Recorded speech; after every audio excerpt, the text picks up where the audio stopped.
نحمده ونصلي على رسوله الكريم اما بعد فاعوذ بالله من الشيطان الرجيم بسم الله الرحمن الرحيم رب اشرح لي صدري ويسر لي امري واحلل عقدة من لساني يفقهوا قولي۔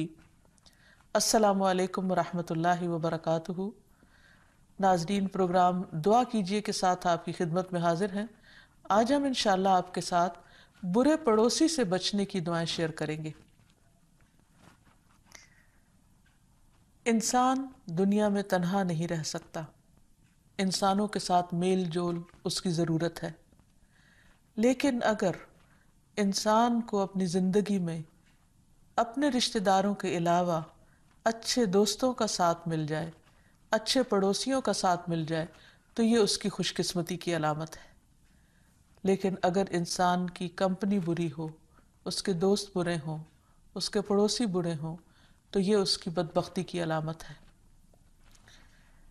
قرآن مجید سے ہمیں پڑوسی کے ساتھ حسن سلوک کا بہت اہم پیغام ملتا ہے۔ سورۃ النساء میں اللہ تعالیٰ فرماتے ہیں وَاعْبُدُوا اللَّهَ وَلَا تُشْرِكُوا بِهِ شَيْئًا وَبِالْوَالِدَيْنِ إِحْسَانًا وَبِذِي الْقُرْبَى وَالْيَتَامَى وَالْمَسَاكِينِ وَالْجَارِ ذِي الْقُرْبَى وَالْجَارِ الْجُنُبِ وَالصَّاحِبِ بِالْجَنبِ وَابْنِ السَّبِيلِ وَمَا مَلَكَتْ أَيْمَانُكُمْ إِنَّ اللَّهَ لَا يُحِبُّ مَنْ كَانَ مُخْتَالًا فَخُورًا۔ اور اللہ کی عبادت کرو اور اس کے ساتھ کسی کو شریک نہ بناؤ، والدین سے اچھا سلوک کرو، نیز قریبی رشتہ داروں، یتیموں، مسکینوں، رشتہ دار ہمسائے، اجنبی ہمسائے، اپنے ہم نشین اور مسافر، ان سب سے اچھا سلوک کرو، نیز ان لونڈی غلاموں سے بھی جو تمہارے قبضے میں ہیں۔ یقیناً اللہ ایسے شخص سے محبت نہیں کرتا جو اکڑنے والا، فخر کرنے والا ہے۔ تو اس آیت میں واضح طور پر ہمیں پڑوسی کی اقسام بھی بتائی گئی ہیں اور ان کے ساتھ حسن سلوک کا بھی مطالبہ کیا گیا ہے، اور یہ ہمارے دین کے بنیادی اخلاق میں سے ہے۔ اس لیے بہت ضروری ہے کہ ہم اس سلسلے میں اللہ سبحانہ وتعالیٰ سے دعا کریں کہ وہ ہمیں اس دنیا میں اچھا ساتھ دے، اچھے دوست دے، اچھے پڑوسی دے، تاکہ ہم اس دنیا کے وقت کو، اس زندگی کو بہترین طور پر بسر کر سکیں، کیونکہ ہماری یہ زندگی اس پر کل کی ہماری کامیابی کا انحصار ہے۔ انسان جب اکیلا ہوتا ہے تو بہت سے کام نہیں کر پاتا، لیکن جب اسے دوسرے اچھے لوگوں کا ساتھ مل جاتا ہے تو بڑے بڑے کام سر انجام دے پاتا ہے۔ اس لیے اس چیز کی اہمیت اور بھی زیادہ ہو جاتی ہے۔ حدیث میں بھی آتا ہے، رسول اللہ صلی اللہ علیہ وسلم نے فرمایا، یہ بات انسان کی سعادت مندی کی علامت ہے کہ اسے نیک ہمسایہ، آرام دہ سواری اور کشادہ یعنی کھلا مکان میسر ہو۔ اور آپ صلی اللہ علیہ وسلم نے یہ بھی فرمایا کہ 4 چیزیں بدبختی کی علامت ہیں: برا پڑوسی، بد مزاج عورت، تکلیف دہ سواری اور تنگ گھر۔ اس لیے انسان کو ہمیشہ اللہ تعالیٰ سے خیر ہی مانگنی چاہیے، کیونکہ اللہ سبحانہ وتعالیٰ کے رحمتوں کے دروازے کھلے ہیں۔ یہ انسان کی اپنی کمی کوتاہی ہوتی ہے کہ انسان کوشش نہ کرے اور اپنے رب سے دعا نہ کرے، کیونکہ دعا ہر حال میں فائدہ دیتی ہے۔ رسول اللہ صلی اللہ علیہ وسلم نے فرمایا، اللہ تعالیٰ فرماتا ہے، میں اپنے بندے سے اپنے بارے میں گمان کے مطابق فیصلہ کرتا ہوں، اور جب وہ مجھے پکارتا ہے تو میں اس کے ساتھ ہوتا ہوں۔ اس لیے ہمیں اللہ تعالیٰ کو پکارتے رہنا چاہیے، اسے یاد کرتے رہنا چاہیے، اور یاد کرتے ہوئے اس کی تعریف، اس کی حمد و ثنا نہیں بھولنی چاہیے۔ سبحان اللہ و بحمدہ، سبحان اللہ العظیم، اور اس کے ساتھ ساتھ درود شریف کا بھی ذکر کرتے رہنا چاہیے۔ جہاں تک پڑوسی کا تعلق ہے تو انسان کے حق میں پڑوسی دنیا میں بھی اچھی گواہی دیتے ہیں اور آخرت میں بھی وہ انسان کے گواہ ہوں گے۔ اس لیے انسان کے اخلاق اور اس کے کردار اور اس کے ایمان کو اگر لوگوں کی نظر سے دیکھا جائے تو دوسرے عام لوگوں کے مقابلے میں جو اس کے قریب رہنے والے ہیں وہ اس کے بارے میں زیادہ بہتر رائے دے سکتے ہیں۔ عبداللہ بن مسعود سے روایت ہے کہ ایک آدمی نے رسول اللہ صلی اللہ علیہ وسلم سے پوچھا کہ مجھے کیسے معلوم ہوگا کہ میں نے نیکی کی یا برائی، یعنی میں اچھا ہوں یا برا؟ نبی صلی اللہ علیہ وسلم نے فرمایا، جب تمہارے ہمسائے کہیں کہ تم نے اچھا کام کیا تو تم نے اچھا کام ہی کیا، یعنی ان کی گواہی لی جائے گی، اور جب تم سنو کہ وہ کہہ رہے ہیں کہ تم نے برا کام کیا تو تم نے برا کام ہی کیا۔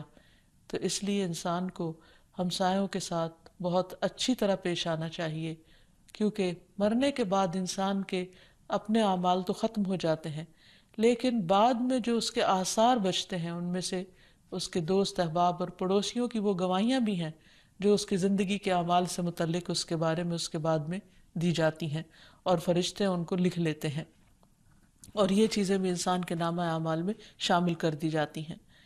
پھر اسی طرح یہ ہے کہ قیامت کے دن کچھ لوگ اللہ کے پڑوسی ہوں گے، اور وہ کون؟ رسول اللہ صلی اللہ علیہ وسلم نے فرمایا، اللہ تعالیٰ قیامت کے دن اعلان کریں گے کہ میرے پڑوسی کہاں ہیں، میرے پڑوسی کہاں ہیں؟ فرشتے پوچھیں گے، اے ہمارے رب، کسے زیب دیتا ہے کہ وہ آپ کے پڑوس میں آئے؟ اللہ تعالیٰ فرمائے گا، مساجد کو آباد کرنے والے کہاں ہیں؟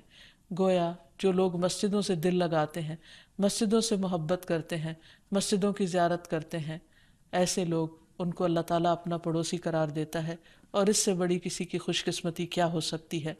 جہاں تک انسان پڑوسیوں کے ساتھ حسن سلوک کا تعلق ہے تو رسول اللہ صلی اللہ علیہ وسلم نے اسے ایمان کا حصہ بتایا۔ آپ نے ایک موقع پر فرمایا، جو اللہ اور یوم آخرت پر ایمان رکھتا ہے اسے چاہیے کہ وہ اپنے پڑوسی کے ساتھ اچھا سلوک کرے، یعنی اس کا اکرام کرے۔ تو گویا پڑوسی کے حق میں صرف یہی نہیں کہ اس کی ضروریات کا خیال رکھا جائے، بلکہ یہ بات بھی شامل ہے کہ اس کے ساتھ حسن سلوک کیا جائے، اس کو عزت اور احترام دی جائے۔ پھر اسی طرح آپ صلی اللہ علیہ وسلم نے فرمایا، اپنے پڑوسی سے اچھا سلوک کرو تو تم مومن ہو جاؤ گے، یعنی یہ ایمان کا تقاضا ہے۔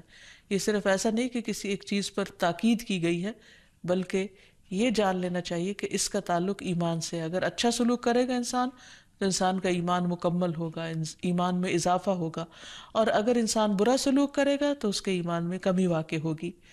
پھر اسی طرح پڑوسی کو نہ ستانا بھی ایمان کی علامت ہے۔ نبی صلی اللہ علیہ وسلم نے فرمایا، جو شخص اللہ اور قیامت کے دن پر ایمان رکھتا ہے وہ اپنے پڑوسی کو تکلیف نہ پہنچائے، یعنی ایک طرف فرمایا کہ عزت احترام کرے، اس کے حقوق کا خیال رکھے، اور دوسری طرف اس بات کی بھی تاکید کی گئی کہ وہ اس کو اذیت نہ دے، تکلیف نہ دے۔ آپ صلی اللہ علیہ وسلم نے یہ بھی فرمایا کہ اللہ کے نزدیک بہترین ساتھی وہ ہے جو اپنے ساتھی کے حق میں بہتر ہے، اور بہترین پڑوسی وہ ہے جو اپنے پڑوسی کے لیے بہترین ہے۔